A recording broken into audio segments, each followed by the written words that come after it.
На државен трошок се пазарело во бутици за брендирана гардероба и обувки, спа центри, маркети, аптеки, клубови и плажи. Поранешниот министер за земјоделство Михаил Цветков во последната година и половина со службената картичка купувал облека од бутиците Бициани, Атила, Том Тейлор, но и од Вајкики, Котон и Њујоркер. Некаде плаќал по 20 евра, некаде и по 300 евра, зависно од бутикот. Само една од сметките покажува дека Цветков во изден си купил облека во Бициани, а потоа ја посетил и продавницата за чевли Пеко.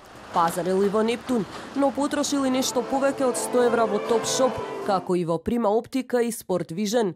А најчесто ги посетувал хотелите Силекс и Кратис во Кратово. Телевизија 24 стапи во контакт со Цветков, но тој одби да коментира. Кусо посочи дека нема никакви злоупотреби на службената картичка и го прекина телефонскиот разговор.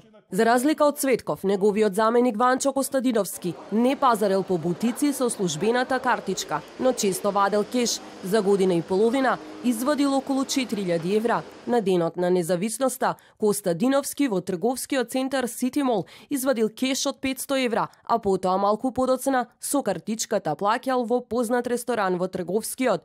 Врз основа на платените патарини од нешто повеќе од 100 евра, Костадиновски често патувал низ Македонија и надвор од државата. Со службената картичка плаќал во рибни ресторани на Ушче во Белград, спиел во хотелот Хајат за што платил околу 200 евра, но и таму вадел кеш. Во Бугарија бил во клубот Рок-н-рол, а потоа плаќал и во спа центар и тоа околу 300 евра и секако вадел кеш. Во Словенија спиел во хотелот Ширатон каде платил 436 евра, а плаќал и карти во Постоинска јама.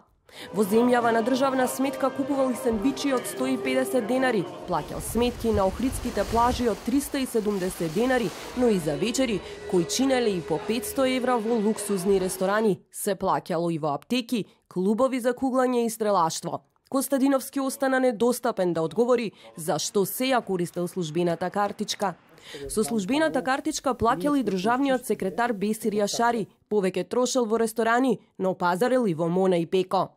Функционерите од ова министерство на државен трошок пазарели и во локалните маркети како Веро, Тинекс и Рамстор, но исто така и покрај верна картичките со кои се точи бензин, тие дополнително и со службените картички правеле трошоци за гориво. Вакви документи кои го покажуваат начинот на кој се трошеле државните пари баравме и претходно од повеќе државни институции во време кога ВМРО ДПМН беше на власт, но и покрај законската обврска да ги достават тогаш надлежните наоѓаа различни начини како документите да не бидат обелоденети во јавноста и достапни до новинарите. Сега СДСМ го крена нивото на транспарентност, но истото ќе треба да го задржи и тогаш кога ваква документација ќе се бара за сегашните функционери.